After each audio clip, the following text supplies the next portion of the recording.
नमस्कार, मी रवी कुमार. जवाब तो आपको देना होगा बोल सरकार या सदरात 85च्या खास एपिसोड मध्ये आपलं स्वागत. कशा आहात आपण? मजेत ना?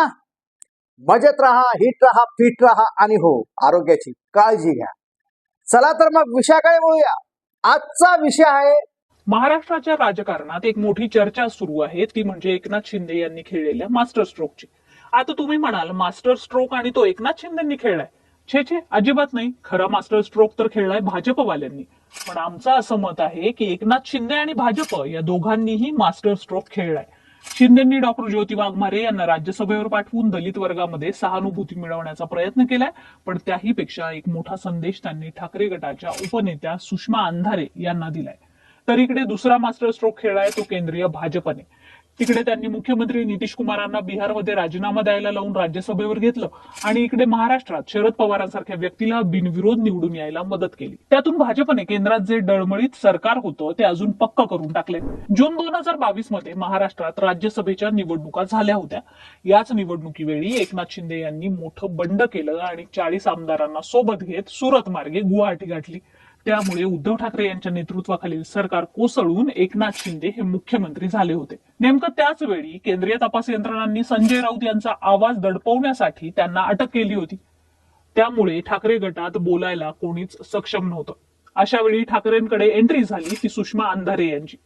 ठाकरे गटात निर्माण झालेल्या पोकळीचा त्यांनी बरोबर फायदा घेतला आणि जिकडे तिकडे टीव्हीवर सुषमा अंधारेच दिसू लागल्या. एकनाथ शिंदे यांना मिंदे म्हणून त्या जाहीरपणे टीका करू लागल्या. अशा वेळी एकनाथ शिंदे यांच्याकडून अंधारे यांच्यावर टीका करण्यासाठी तेवढाच अभ्यासू चेहरा शिंदे शोधत होते, पण त्यांना हा शोध जवळपास 3 वर्षानंतर लागला. सोलापूरच्या डॉक्टर ज्योती वाघमारे यांनी शिंदे गटात प्रवेश करून आपल्यातील वक्तृत्वाची चुणूक दाखवून दिली होती.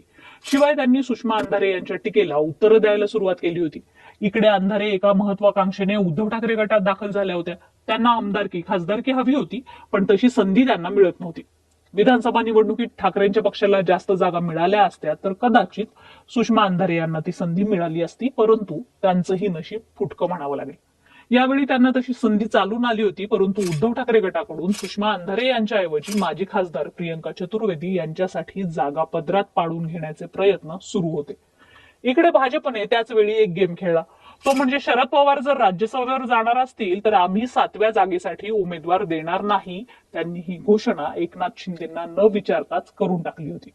भाजपने एकतर महाविकास आघाडीतील ठाकरे यांना देखील संदेश दिलाय, तो म्हणजे शरद पवार आमचेच आहेत. त्यासाठी होळीच्या दिवशी सुप्रिया सुळेंनी मातोश्रीवर जाऊन उद्धव ठाकरे यांची भेट घेणं ही फक्त औपचारिकताच होती. या भेटीतच सुळेंनी ठाकरेंना थेट सांगून टाकलं होतं की तुम्ही राज्यसभा नाही दिली तर भाजप आम्हाला देत आहे, काय करायचं ते सांगा. त्यामुळे महाविकास आघाडीत झाकली मूठ 1.25 लाखाची ठेवणं हेच हिताचं असल्याने पवार यांना ही जागा सोडण्यात आली. आणि इकडे शिंदे गटाची राज्यसभेतील एक जागा वाढू नये याची दक्षता भाजपने घेतलीये. त्यासाठी शिंदेंनी रोहित टिळक या पुण्यातील नेत्याला उमेदवारी देण्याचा घाट घातला होता. पण पुण्यात शिंदेची पाळंमुळं वाढू नयेत ही देखील खबरदारी भाजपनं शरद पवारांच्या उमेदवारीतून घेतलीय. शरद पवारांना बिनविरोध निवडून देण्याची कल्पना ही मुळातच केंद्रीय नेतृत्वाकडून आलेली होती. केंद्रातील मोदी सरकार नितीश कुमार, चंद्रबाबू नायडू यांच्या पाठिंब्यावर टिकून आहे. त्यामुळे केंद्र सरकारमध्ये शरद पवार सोबत असणं भाजपसाठी गरजेचं होतं. पण भाजपने इथे आणखी एक गेम खेळलाय. केवळ शरद पवारांना राज्यसभेवर बिनविरोध निवडून देत त्यांनी एक प्रकारे त्यांचा पाठिंबाच आपल्या बाजूने घेतलाय. अन्यथा पाठिंब्याच्या बदल्यात सुप्रियांना मंत्री करा, राज्याच्या सत्तेत सोबत घेऊन दोघांना मंत्री करा अशा मागण्या सुरू होत्या. पण भाजपनं केवळ राज्यसभा देऊन मूक पाठिंबा घेत शरद पवारांचा पक्ष जास्त वाढणार नाही याची दक्षता घेतलीय. शिवाय तिकडे बिहारमध्ये नितीश कुमार यांना मुख्यमंत्रीपद सोडायला लावत त्यांना राज्यसभा दिलीय. कदाचित येणाऱ्या काळात केंद्रीय मंत्रिमंडळात फेरबदल होऊ शकतो. त्यात नितीश कुमार यांना मंत्रिपद दिलं जाऊ शकतं. तर इकडे तीच शक्यता शरद पवारांच्या पक्षाच्या बाबतीत दिसत नाही. पवारांना केवळ खासदारकीवर समाधान मानावं लागू शकतं.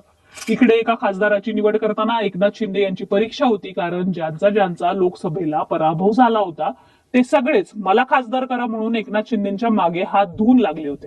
पण एकनाथ शिंदे यांनी एकाही माजी खासदारांचा किंवा पक्षातील ज्येष्ठ नेत्यांचा विचार केला नाही. उलट त्यांनी सोलापूर जिल्ह्यात शिवसेना सारख्या पक्ष वाढवण्यासाठी डॉक्टर ज्योती वाघमारे या नवख्या महिलेला संधी दिली. 2029 साली भाजपने स्वतंत्र लढण्याचा विचार केला तरी ज्योती वाघमारे यांच्यासारख्या एका दलित महिलेला सोलापूर लोकसभेच्या राखीव जागेतून उभं करता येईल असा एक मोठा प्लॅन एकनाथ शिंदेंनी डोक्यात ठेवलाय असं दिसतंय. शिवाय उद्धव ठाकरे गटातील अक्का म्हणजे सुषमा अंधारे ज्या पद्धतीने एकनाथ शिंदेवर टीका करतायत त्यातून त्यांना हे दाखवून द्यायचं होतं की ठाकरे गटात तुम्हाला काहीही मिळणार नाही. त्या उलट आमची शिवसेना अगदी तळागाळातल्या कार्यकर्त्यांना देखील राज्यसभेवर पाठवते. यातही एक गोष्ट महत्वाची होती ती म्हणजे एकनाथ शिंदे गटाकडून ज्योती वाघमारे यांना संधी दिली जाणार ही बातमीच सुषमा अंधारे यांनी फोडली होती. ती का फोडली, त्यांना ही बातमी देणारे शिंदे गटातील कोण होते, या सगळ्या राजकारणाची आता चर्चा होतीये. एकनाथ शिंदे यांच्याकडे एकही दलित महिला चेहरा नव्हता. शिंदे यांना खरं तर मराठा समाजाची मोठी सहानुभूती मिळालेली आहे. आता डॉक्टर ज्योती वाघमारे यांना राज्यसभेवर पाठवून त्यांनी दलित वोट बँक आपल्याकडे खेचण्यासाठी मोठी फिल्डिंग लावल्याचं यातून दिसतंय. कारण ज्योती वाघमारे या संपूर्ण राज्यभर दलित समाजाचा अभ्यासू चेहरा म्हणून एकनाथ शिंदेच्या शिवसेनेचं प्रतिनिधित्व करतील यात शंका नाही.